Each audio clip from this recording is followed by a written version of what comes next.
What if this pilgrimage into Outer Enosh awakens something within both King Jeb and Robert?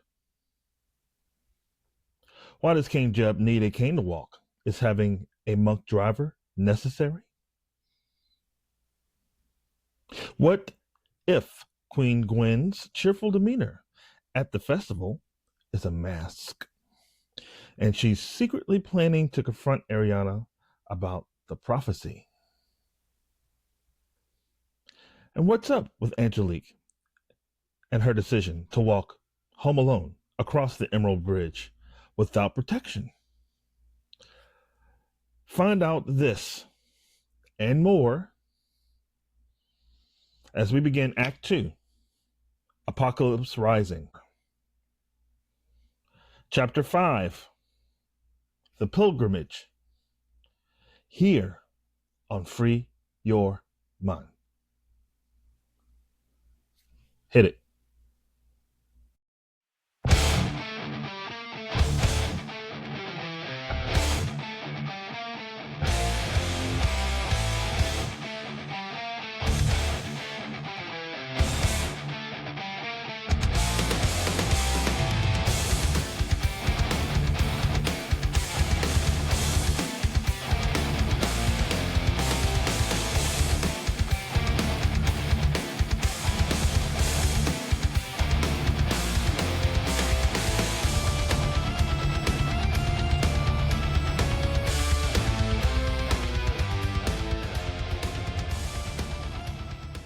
Welcome to Chapter 5, The Pilgrimage. We are on location in Unger, Nhodend. This is Robert and Jebølon coming together.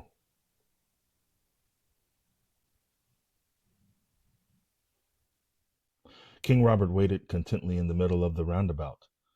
Even from within the gazebo, Robert could hear the old-school wheels rolling across the ruby cobblestones. He watched as his brother's chariot wobbled over the Nhodend horizon. He always thought it ironic how the Acacio bloodline ran 2 of the 6 kingdoms. Robert knew that King Jeb had been known to many as the Hermit King. He had heard his brother being referred to as such many times behind his back, but never to his face. Jeb was a bit older, maybe even grumpier than others would like. But Robert didn't care. He loved him just as he was. The Nhodend King was accompanied by 4 of his royal guards, but it was his driver that helped him step down. Jeb sighed heavily, his eyes meeting Robert's. Of course you are here. Jeb sounded annoyed. Though the Hermit King was glad to see his brother, he wasn't about to show it. In fact, he was a bit weary of the ride into Capital City with him. Jeb didn't want to hear Robert's sarcastic ramblings that came with it. He looked for Robert's guards, but they were nowhere in sight. Well, Jebølon, I didn't see you at the Silver City Festival. Robert smiled as his brother stepped awkwardly out of his royal chariot. Jeb grabbed his cane from one of his guards and headed in Robert's direction. Nhodend has its own festival to plan for, remember? Jeb snarked, hearing the sound of his full first name. Only she called him that. No one else dared, and his brother knew this. The grumpy old king slowly made his way across the Nhodend border into the forbidden territory of Outer Enosh. Robert remembered when Jeb really became a grumpy cat. It was after he lost his beloved Erionna. Robert just sighed, seeing this conversation was already starting the wrong way. Jeb recognized Robert's resilience to continue any argument and backed off. He walked across the various beautifully colored cobblestones and sat patiently next to him in the ivory gazebo. His guards stood stoically at the border of Nhodend, not allowed to follow behind him. I love you, Jeb. He put his arm around his brother. Jeb looked around at the roundabout's upkeep. The monks in East Hiliach had done a great job making sure everything had stayed pristine. Of course, most of these monks had migrated from Nhodend originally. All hearsay, of course. He had married into this family. Originally, it had been Ruit, his wife's bloodline, which served Nhodend. Jeb ran his fingers along the reddish-orange ruby dragon that wrapped around the gazebo. It was an exact likeness of the fire dragons from the rugged Ruit Mountains. I know. Jeb exhaled begrudgingly. The brothers both turned and looked behind them. They could hear the low roar of a hovering chariot approaching. Jeb's 4 guards waited dutifully upon the ruby cobblestone of Nhodend. Jeb, sluggishly, stood from his seat on the gazebo he had just sat in. Robert struggled to be patient as his brother made his way to the chariot's edge. The monk had already laid out the steps for him. Jeb took his first step, making sure he felt secure before taking another. 4 steps later, the king of the Fire Kingdom finally made it inside. Robert groaned, relieved, then turned and playfully saluted Jeb's guards before joining his brother inside. "Where are your royal guards anyway?" Jeb asked after they had settled in. The chariot made a slight hum as it headed toward the castle of Enosh.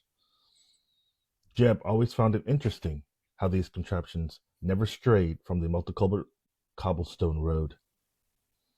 Robert grinned at Jeb and leaned forward. The avian king knocked on the half glass that separated them from the driver. The monk tilted his head back, signaling he could hear him. "Is this as fast as this thing will go?" The monk looked over his shoulder at King Robert and smiled, but uttered no words. Robert sat back, focusing on Jeb. "I don't mean anything by asking you this just because you're old, but have any of the monks ever talked to you?" Jeb looked at Robert with disbelief at the question his brother just asked him. He, for the life of him, could not understand why Gwendolyn married him. "You're an idiot."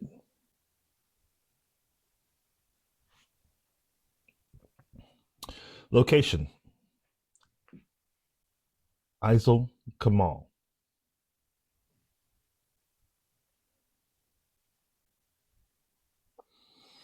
A pair of queens.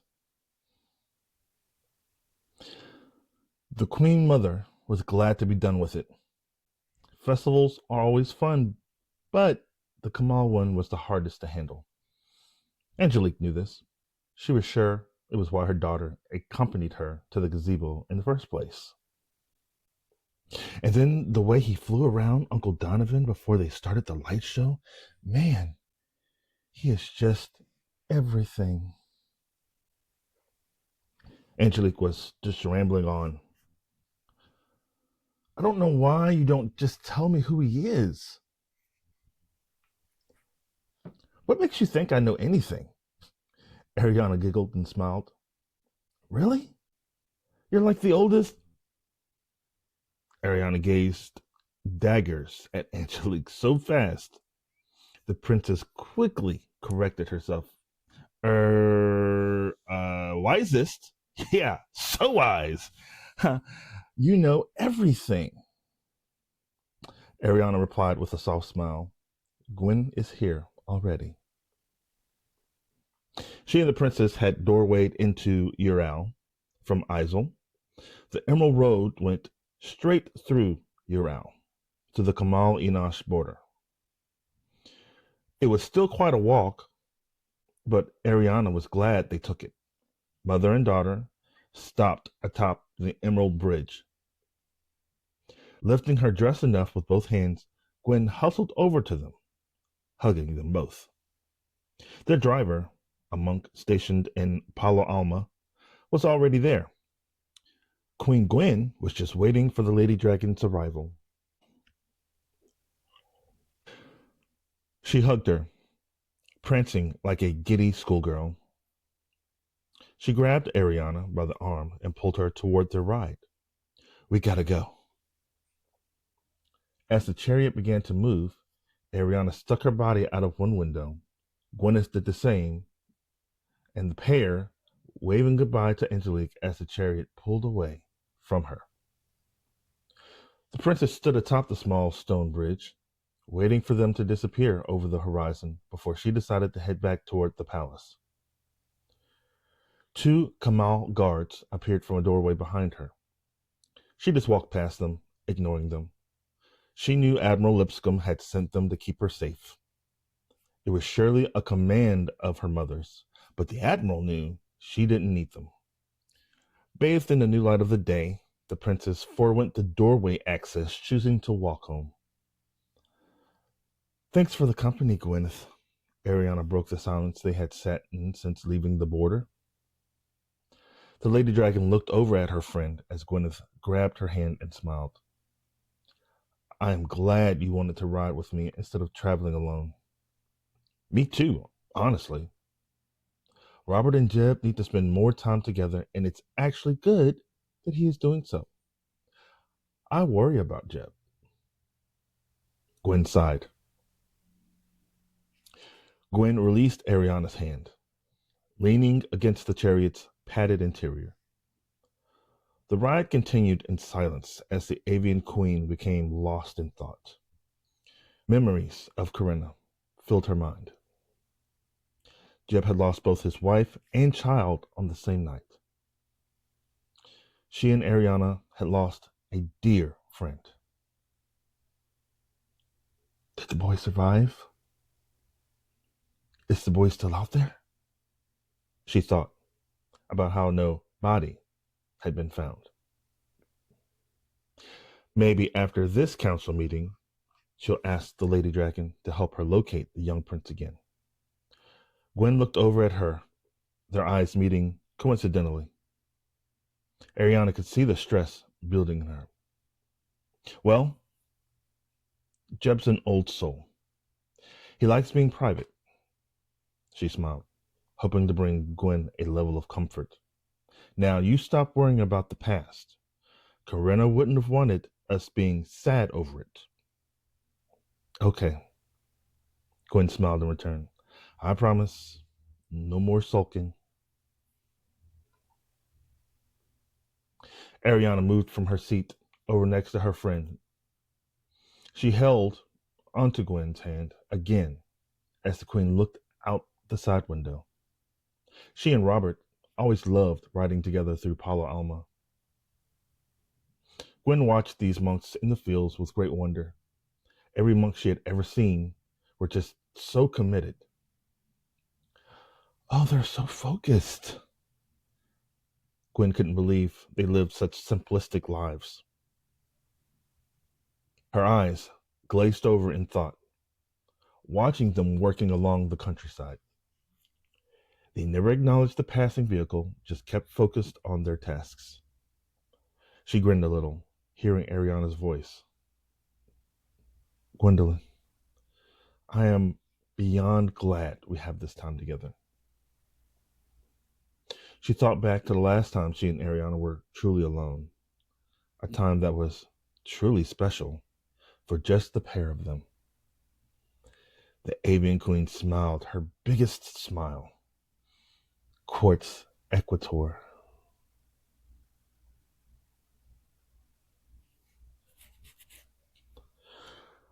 Well, that's where we stop, folks, on page 111.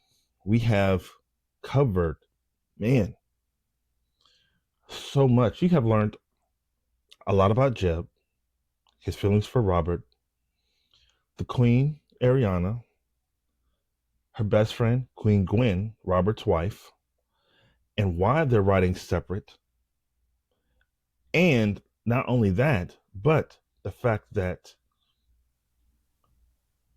Erionna and Gwen have some deep, deep history. Now that we've completed that chapter, yes, that was a whole chapter. Let's move on to the author's corner. Cue the music.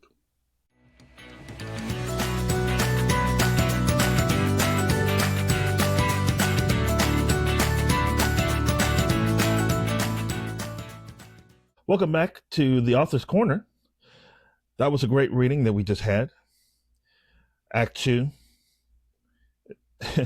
has some great things coming.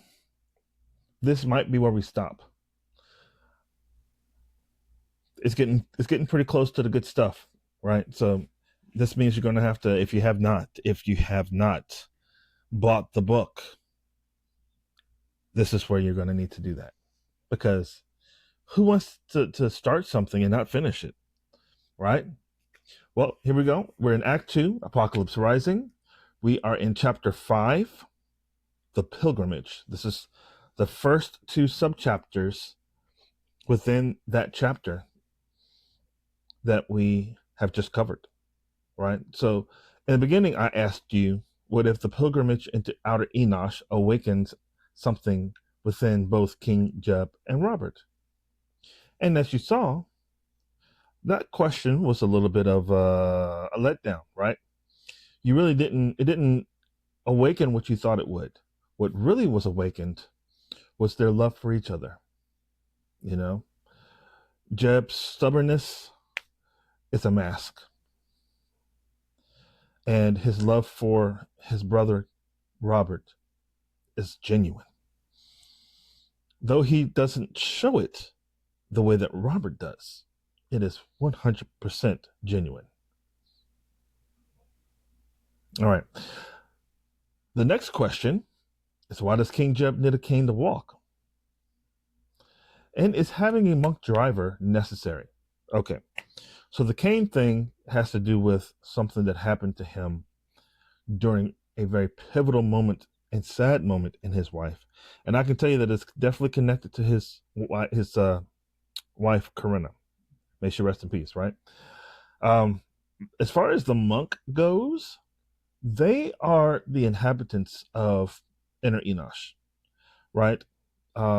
And I would say in Outer Enosh, for the most part, more Inner Enosh than Outer, because Outer is kind of like the border area, like right outside that Great Wall is kind of considered a little bit of Outer Enosh, because you have Enosh as a whole, right, which is the realm that they live in, right? So I consider Outer Enosh more the 6 kingdoms that surround the Holy Land, which is the 7th kingdom, which is why the book is called the 7 kingdoms, because there's 7. Okay, and the monks are the ones that are the inhabitants of Inner Enosh, right, which is the border, right? Now, because there's a great wall that surrounds the Holy Land, you might consider the exterior of that Outer Enosh a little bit. Okay. Well, no one's allowed into that part of Enosh without escort, right? And usually, if anybody's being escorted in, it is the royals of the other 6 kingdoms coming together for that pilgrimage, right? Nobody can cross into that part of, which is why the guards stayed outside and Anjelique stayed outside and didn't come across that line into the gazebo area, because they're not allowed to do that. It's against the magic rules. It's against Enoshian rule. It is definitely punishable. People just know better. Okay, all right. That's why they need a monk driver. All right, now we transition to Erionna and Gwen together. Okay. The question is, what if Queen Gwen's cheerful demeanor at the festival is a mask? Let's stop there. It is not a mask. She is as genuine on the outside as she is on the inside, right? She is a bubbly blonde.